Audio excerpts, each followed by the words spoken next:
been 20 years. Roughly a third of Americans were either children or not yet born during the attacks of 9/11. But trust me when I say that our nation was briefly united in shock and grief and resolve. And as hard as it might be to believe, we even transcended partisan politics for a time. Which is why, looking back, it's kind of surreal to see where we've ended up now. I mean, who would have believed that the Taliban, who gave shelter to bin Laden, would be back in control of Afghanistan after a 20-year war that cost America an estimated $2 trillion, nearly 2,500 U.S. soldiers' lives? Who would have believed that Rudy Giuliani, a man known as America's mayor, would find his reputation in tatters? After the attacks, he was compared to Churchill, lauded as a tower of strength across partisan lines, and I was proud to work for him in City Hall. 20 years later, he's under investigation by the U.S. Attorney's Office that he once led. His words and actions played a role in the first dual impeachment of a president in American history, culminating in a call for trial by combat before an attack on our Capitol.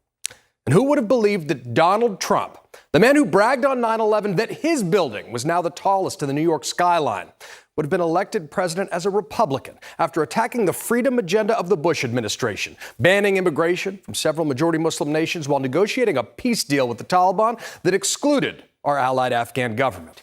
Or that deal would be followed through by the next president, Joe Biden.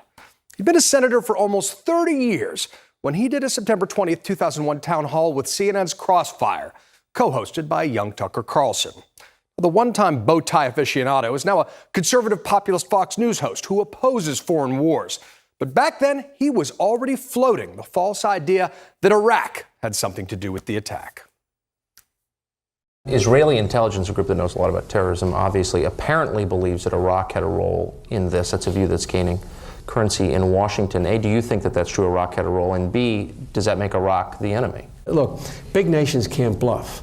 We can't miss on this. We cannot go out and cause the coalition that this administration has painstakingly put together, including the Arab world, including the Islamic world, including our erstwhile former enemies and or possible adversaries in the future. We can't go out there and make a mistake or, in a sense, declare war on every country that has in any way harbored terrorists in the past. Of course, the invasion of Iraq is where things really started to go off the rails. America overreached, our moral authority was compromised, and we took our eye off what should have been the singular focus: stopping radical Islamist terrorists, trying instead to remake the Middle East. Instead, 9/11 mastermind Khalid Sheikh Mohammed is still in Guantanamo Bay and getting a new pre-trial hearing this week. Should have been tried in a U.S. court, preferably in New York, a long time ago. And to add insult to injury, this Saturday, while Presidents Bush and Obama and Biden mark the anniversary at 9/11 memorials across the nation, ex-President Trump will be providing color commentary for a fight between aging heavyweights in Florida. So much for never forget. But none of these tragic and ironic twists should distract us from remembering what happened that day. We cannot give in to 9/11 amnesia.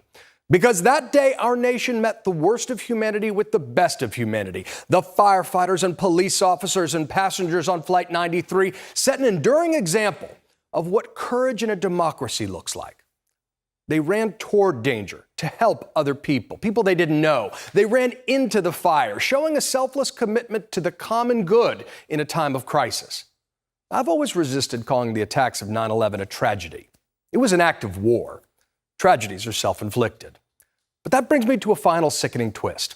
It's always been a given that our nation could unite in a time of crisis. But we can no longer take that for granted now. That's something we've done to ourselves.